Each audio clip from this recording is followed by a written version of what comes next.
If you don't know Underfell as an AU, then you must have been living under a rock your whole entire time in this fandom. Underfell is one of the most iconic AUs, not the first popular one that belongs to Underswap, but one that you would recognize even if you weren't into the Undertale AUs. It is so widely known and widely understood what Underfell is that people adore it or hate it before even getting a full judgment on what the AU entails.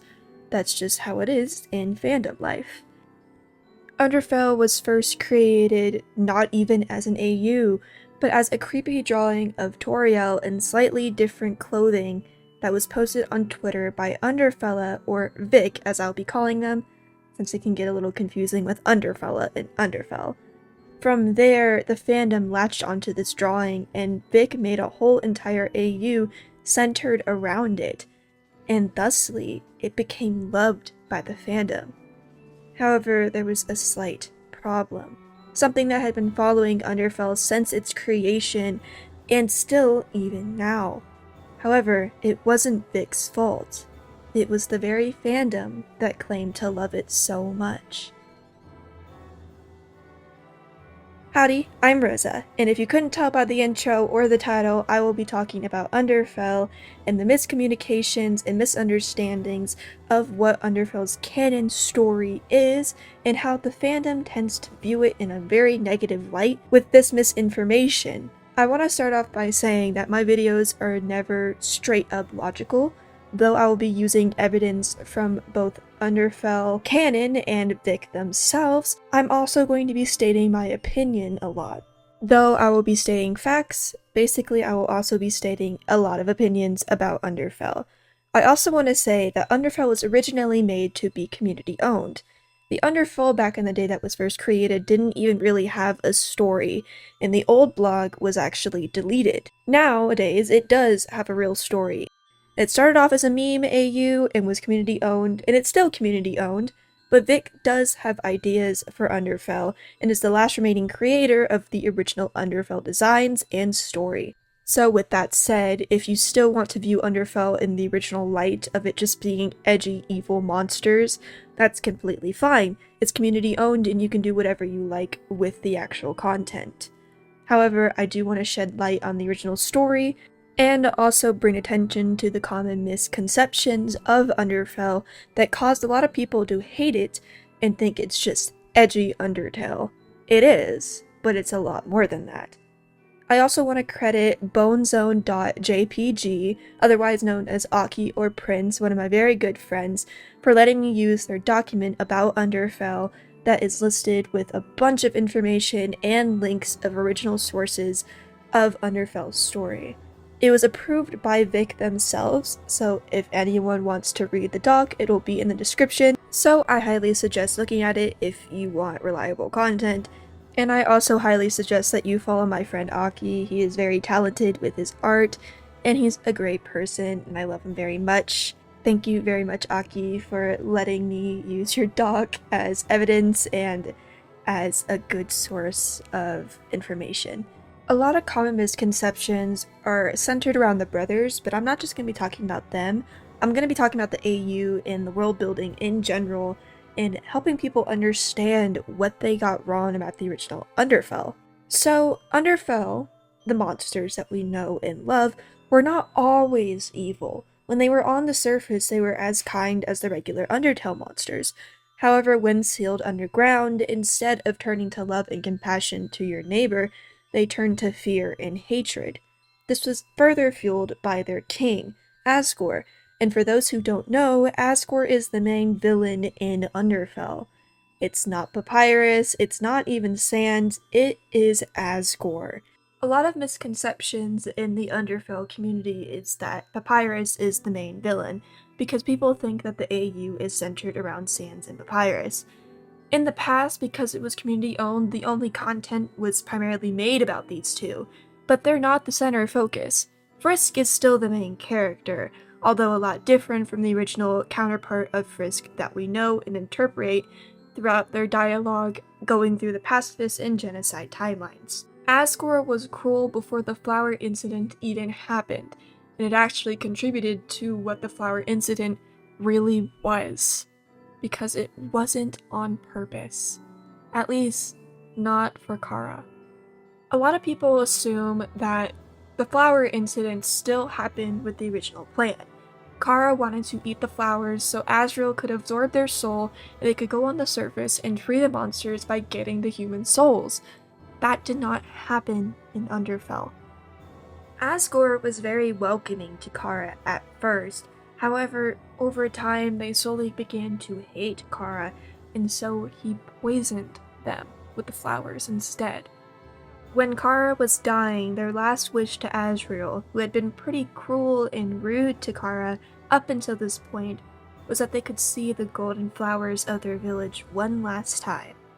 Wanting to be a good friend for once, he agreed, and took them up to the surface where he got killed by humans.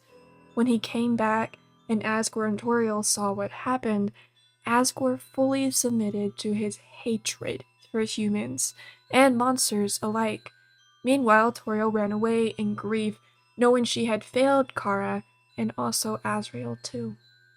This wasn't the case of a child wanting to save their family, even though Kara most likely wanted to. Rather, this was the case of a child who was lured into a false sense of security by someone they thought they could trust with their life, and then was killed by them, and still only wanted to see the flowers before they went. And then the humans killed the last remaining person that was holding them so dearly and cared about them. It's quite tragic. This is why Flowey is so kind to Frisk when they fall down, and why we get all the interpretations of Frisk being helped by Flowey. Flowey isn't just scared of the monsters, he feels a lot of regret for what he couldn't do for Kara, how he died while trying to fulfill their last request, how he didn't realize that his dad was the villain all along, and that he was acting just like him with his treatment towards Kara.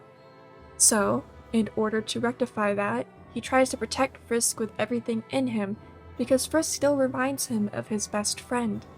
And at the end of the day, protecting Frisk makes him feel a little bit fulfilled and maybe thinking that Kara's watching out for him. Just maybe they might forgive him too. And yes, Kara is the narrator for Frisk in the dialogue boxes. They do follow Frisk around in the standard Kara is a ghost fashion, and therefore also gets acquainted with Flowey. However, they don't find out the truth until much later in the story. But let's not get ahead of ourselves. A lot of people also think that Underfell does have a pacifist route, and while in some aspects it does, not in the way that you think. In no route do the monsters get to go onto the surface. In every single one, they have to stay underground. There is no hope for them to get there. Maybe in different interpretations of your own story, but in the canon, they never leave to see the light. Frisk also can't technically kill by themselves. There is only the option to fight and show mercy. However, Frisk doesn't get that choice. The monsters do. And rather, in these fights, you get to choose to interfere between them or let the monsters kill each other so you can escape. There are 3 routes in Underfell. Trust means that Frisk is able to get the monsters to trust each other. Betrayal is Flowey getting in between the fights and then blaming it on Frisk. Closure is Frisk being able to get all the monsters to trust them as well and get back their humanity, which is basically the pacifist route. However, because Flowey is on the right side, there is no god of hyperdeath to get them to the surface. They have to stay underground, and Frisk does too. However, I do want to note that this is a draft and might be changed later with the pacifists, so there is a chance that they could still go on the surface. Vic is still trying to iron out the kinks. Another thing I want to note is that there is no possible way for Frisk to be a murderer. Frisk, in Underfell, actively refuses to commit murder in any aspect, even if they are being beaten and horribly hurt. Only Flowey can do the final blow for any of the monsters with a box cutter. Frisk is not doing any of it. The only thing that they could be convicted of is being a bystander to murder, which isn't really a crime in the underground when it comes to Underfell. However, if you have an interpretation of Frisk being a genocidal maniac, that is completely fine. In canon, though, it's just not possible. And so, Sans' grief with Frisk isn't directed at the resets, it's directed to something else, which we'll get to later. Toriel is violent in Underfell, but not as violent towards Frisk. However, she is still a mass murderer. When Frisk first falls into the underground, they are immediately met with a bunch of monsters that want to kill them. Flowey tries to help them out until they realize that slowly the monsters are disappearing. Flowey immediately recognizes that it's Toriel's doing and they need to hide. So they attempt to hide behind a lamp, and it's not really clear how they get found, but the disguise doesn't work very long and Toriel does bring Frisk back to the house. When Frisk is going through the house and finds raw meat in the fridge, they realize they gotta get out of there. So once they get down to the ruined door, Toriel is still there wanting to protect them and destroy it to keep them from getting hurt by Asgore and the other monsters. It's not very clear how they managed to talk down Toriel in the canon and how they managed to get out. I can assume that they basically had a whole moment of Frisk trying to talk to Toriel like in the canon, talking her down and maybe putting up a bit of a fight as well. I think they were either let go willingly or they managed to slip past Toriel in the middle of the fight and flee. I think the running feature that we face with Undying in regular Undertale was a lot more common and a lot more present in Underfell. Because of this, I think basically Frisk ran away, and I think Flowey probably covered up the door somehow. I mean, that's my best assumptions. That part is completely left up to the community right now until Vic manages to actually iron it out. This is where Frisk gets to Snowdin, and it becomes a little less clear. The actual interaction with the Skeleton Brothers is not canonically written down just yet, but it is stated that it would probably be similar to Undertale. A lot of Underfell tends to have mirroring images and mirroring situations of Undertale, just with a bit of a crazed twist to it. And this is where we get to talk about Sans and Papyrus's misconceptions. A lot of people used to think that Underfell Papyrus and Underfell Sans were in a very abusive brotherly relationship, where Sans was basically the dog to Papyrus's leader. And that's just so untrue. I mean, maybe in other interpretations, but that is just not true for canon Underfell at all. These two love each other to death. They just can't show it because of the society they live in. Sans and Papyrus still have that leadership and worker kind of vibe to it. However, they're not afraid to bicker with one another. Underfell Sans isn't afraid of Papyrus at all, nor does he actually call him boss. Maybe as a joke to get on Papyrus's nerves, but not genuinely. Papyrus also isn't abusive in any regard. He's also not the lead of the Royal Guard. He's not the captain, he's not any of that. He does the front work for Snowdin, and some other aspects of the underground. He never fails at these tasks, but that's kind of all he does. So whenever Sans is working for him and calls him boss, it's out of mocking him and also making him angry because he knows that Papyrus isn't the head of the Royal Guard. He tried to challenge Undying, but then lost. However, they got really close to Undying losing in that fight. That's really important to note. Both of them respect each other, both of them are friends, however they still butt heads in the canon. Sans also doesn't have any anger issues in Underfell. In fact, he's just more tired and sad. Obviously having to witness your brother doing this work that he never wanted to do in the first place, which, by the way, though Papyrus gloats about it, it's not something he ever wanted to do. It's not fun. He's tired because of the situation he lives in. He's tired that he can't openly show that he cares about his brother, because that's a weakness. However, he doesn't get angry at Papyrus, he doesn't get angry at anybody, he's just tired. He's still a pretty laid-back dude. He still makes jokes and puns and stuff. He doesn't like Frisk a lot of the time, but he does tolerate them. And Snowdin is also still one of the nicest places to be in the underground. In fact, when Frisk is walking through Snowdin for the first time, rather than immediately wanting to fight Frisk, everyone in the monster town sees how tired they are, and keeps commenting on it. They probably tell them that they look like shit, but it's out of genuine concern for this child.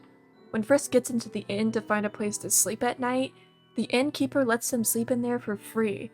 In this society filled of murderous people and monsters who just want hell. So it goes to show that these monsters still have kindness in them. They're just under a ruler that does not want that to be shown at all. The rest of the actual plot has not yet been laid out, so from here it's just character traits to go off of. So I'm gonna go ahead and just say some facts that I think can clear up a lot of misconceptions about Underfell, specifically with the Skeleton Bros, so we'll start there. One thing is that people like to portray Underfell Sans as an anxiety-ridden person. When he does have a lot of anxiety and a lot of things troubling him, that's not exactly why he's sweating so much or why he always has his magic. In fact, he does that magic to show his power, and his magic influx usually affects his actual hoodie rather than his eye. His hoodie has a type of fur that can go up with like a flame. I don't really get how it works, I'll insert a picture, it looks pretty cool though. He also only sweats when he's angry, not exactly when he's anxious. So when he's pissed off, which honestly he doesn't really get to a lot of the time because he tries to pride himself on being the calm, collected brother, he sweats. This dude is disgusting and sweaty and gross. Also, he's sweating all the time not because he's nervous, but because that jacket is heavy. Canonically, he sweats because it's also very heavy. So even if he's not angry and he's sweating, doesn't mean he's anxious. It means that it's just really hot under that jacket. One thing that is still canon to this Sans is that he did work as a scientist with Gaster and Alphys when Gaster was still around.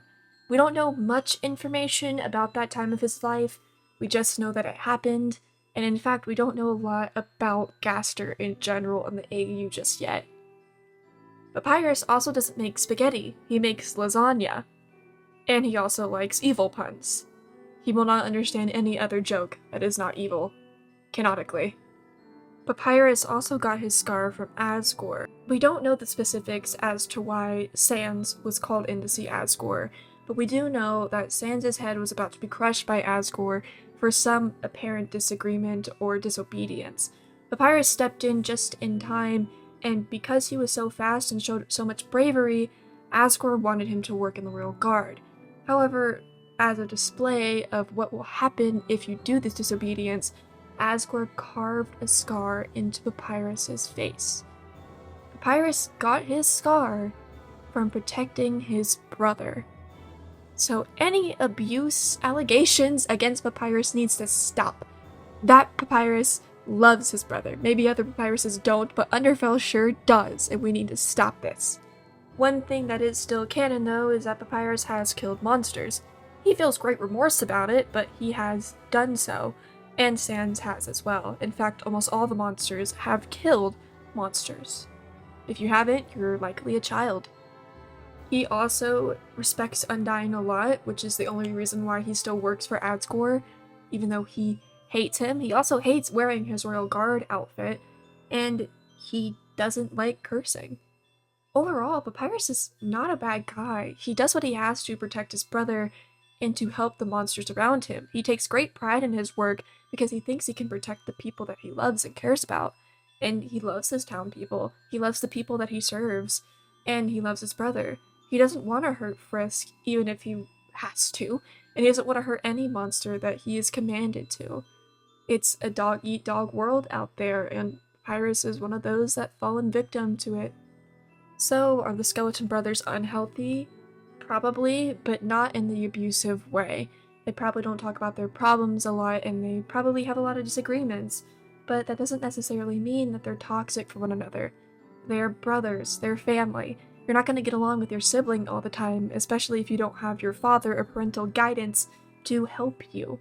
No one does. It's Underfell. The society is cruel and rough, and acts of kindness have to be concealed for the safety of them. Luckily, there's not a lot of misconceptions about Alphys and Undying, but I do want to say a couple of things because there might be a little bit of less knowledge about them. Alphys and Undying are canonically together by the time you fall down. There's no hookup option because they're already there. They're already together, and in the good ending, they get engaged. They don't live together because that shows a sign of weakness, and they don't really want everyone to know that they're dating, but they do visit each other a lot and send gifts to one another as often as they can. And when Undyne becomes friends with Frisk, she lets Frisk paint her nails. It's really cute. And also, after they become friends, Undyne offers to carry Flowey around so Frisk can get a little bit of a break, which Flowey is unsaid to react to, but I can only imagine he is just ecstatic to be there. She's also one of the characters that would forgive Asgore for all that he's done.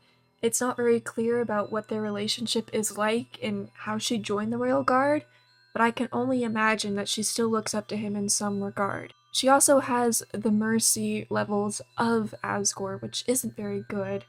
However, she doesn't really get angry, she stays pretty level-headed, even though she mocks a lot of people. She's not good with manners. Alphys is also very confident. She doesn't second-guess anything that she does. She also doesn't really have sympathy or empathy outside of the people she cares about, which, okay, girl. It's also implied that she purposely did the amalgamations because she likes to do terrible experiments. She's very arrogant, she's not a very nice person, and she's pretty apathetic to everyone, including Undyne, which is implied to cause a damage in their relationship at one point in the story. And then this is where we get to another huge misconception, people hating Fel Metaton. It's not true, he's actually quite loved. Instead of acting like a genocidal robot, though, he pretends to be a good friend, but later betrays you. This is where we don't fully know a lot of things about him. We do know that he was pretending to be Frisk's friend, and then he actually did start to care about Frisk. He's very arrogant, and when they had to actually go into the Neo fight, he did not want to be there. He didn't want anything to do with being there. However, Alphys was pissed at Frisk with something about Undyne. We're not entirely sure about what, but it goes with my theory that maybe they fight in the middle of the story, and that's what Frisk has to fix for the true pacifist run. Instead of getting them together, they have to possibly fix a relationship. But it could be that Undyne got mad at Alphys for wanting to kill the human, because at that point, Undyne was really good friends with Frisk. So a disagreement could have happened, and the apathy that Alphys portrays towards everyone could have finally gotten to Undyne. And in this anger, Alphys used Metaton to try to kill the human.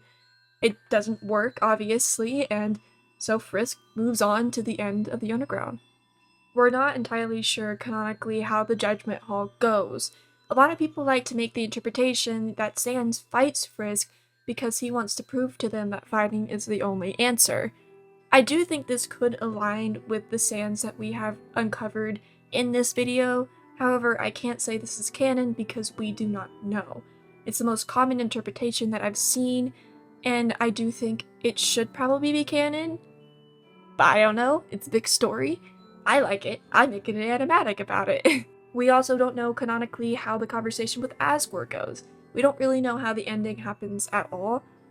The only thing I can assume is that Asgore does get arrested, or at least gets dethroned near the end of the pacifist route.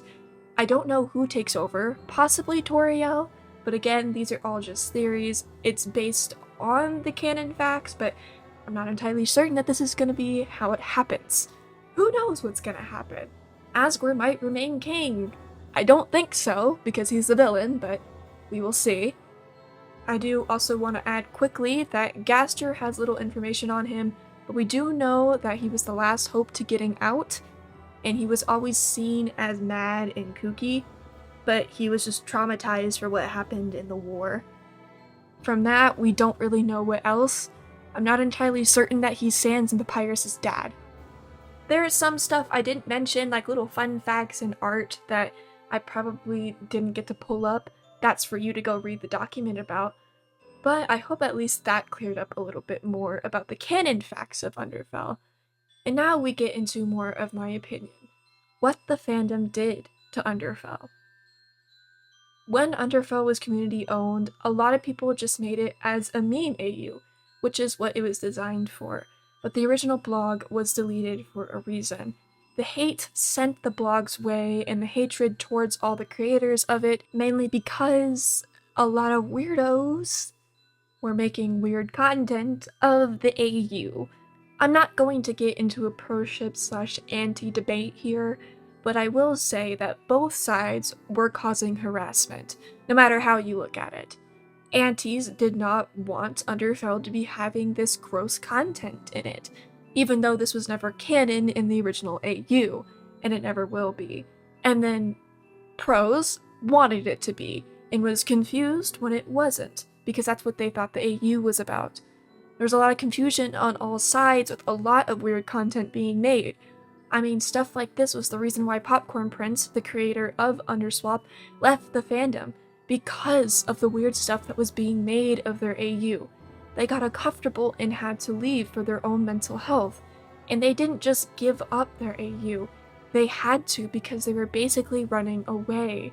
They were scared, and so they had to relinquish rights to it to the community because they didn't want anything to do with it anymore. And Underswap has also been twisted and changed and made as a joke in the past couple of years because of the limited information we have left of original Underswap. Everything was deleted, and if anything is archived, it's very hard to find. Underfell had also made a lot of popular AUs out there. Swapfell, Flowerfell, other Fell AUs that you can think of. It expanded the AU horizon to great lengths. Because of Underfell, a lot of other AUs were able to be made and seen as important. But its history and the way people used to treat it is still very present. A lot of the time, people would make Papyrus abusive to Sans, and make Sans feeble and an abuse victim, which just wasn't true to Papyrus even in the original meme concept. It was supposed to be a joke. They were supposed to be good pals and good brothers, just a bit with a different authority, but it didn't matter to them. They were still brothers. They weren't abusive. And making them like that after so long, treating them like this abusive dynamic, ruined Underfell's reputation.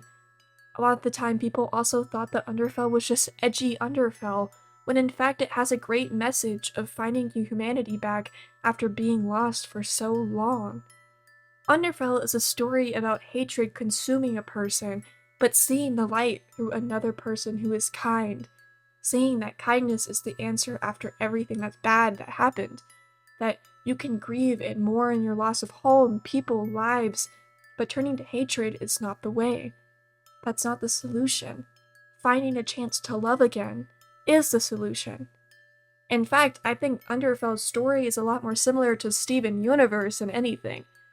I don't think it's edgy Undertale. I think it's Undertale if it was broken, if the monsters were hurt and scared and angry, if they had been through so much, lost so many things, and had a horrible king who just wanted pain and misery because he was in pain and misery, and that was the only way they knew how to operate. Fight, hurt, be mean, push away any form of kindness because they couldn't operate under anything else. They hadn't experienced it in years, and the newer generation hadn't either. They had never experienced kindness until the human fell down and showed it to them all. Underfell is not just edgy Undertale. It's a story about finding yourself through the darkness, and it's beautiful. It makes me really sad looking at old Underfell art where it's portrayed as just a joke, or basically an abusive dynamic between the skeleton bros, or making Undyne this horrible, horrible person, or Alphys this creep. A lot of the time people like to just make Frisk be bullied and hurt and abused, and though they are by the monster kind, they forget the key aspect of them still being so kind. No matter the route, Underfell Frisk refuses to fight. That is a key trait of them. No matter how much abuse and anger they experience, they still want to be kind. And people just forget that and leave it to fear.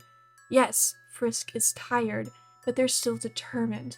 And belittling them to just their fears, and forgetting the kindness and strength they have is an injustice to their character as well, especially the main character of the story. If you want to portray Underfell in a toxic way, where all the monsters are cruel and the Skeleton Brothers do have a toxic dynamic, by all means, go ahead. But don't try to claim that it is canon, because it's not. Though Underfell will always be community owned, Vic is still working on an active story for Underfell that I think is beautiful and should be understood more. I think a lot of the misconceptions about Underfell has ruined it for a lot of people, and made people think that it was this gross story of just hatred, in a place where people could just write stories about the monsters being cruel to this little child. That's not what it is. I do think the fandom nowadays has been able to take a step back and realize that Underfell was unfairly treated and also unfairly written to be something that it's not, which I'm very thankful for. With Vic's return and also coming forward about what they want the story of Underfell to be, I think this finally paints Underfell into a better light, the one that it's deserved for years.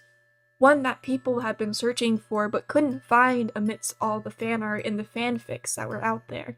I do hope if you watch this video and you weren't aware about what Underfell actually was, and a lot of the silliness of these characters who are quite fun, I love them very, very much, then I hope this video gives you a new perspective and maybe makes you start to like the AU, because it's definitely not what a lot of people thought it was. And if you want more fun facts about the AU, either go read the doc or go follow Vic themselves.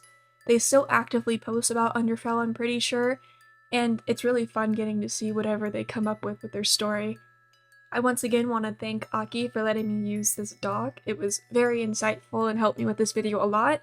I relied on it almost completely, so please go check out the doc because all of my information came from that, a lot of my talking points came from that. Please, please, please, please, please, please, please, please go look at the doc in the description because there's some stuff I left out just so you could get an authentic reading description. And I want to say thank you for watching this video. I hope to see more Underfell content that is more catered to the canon version. Bye!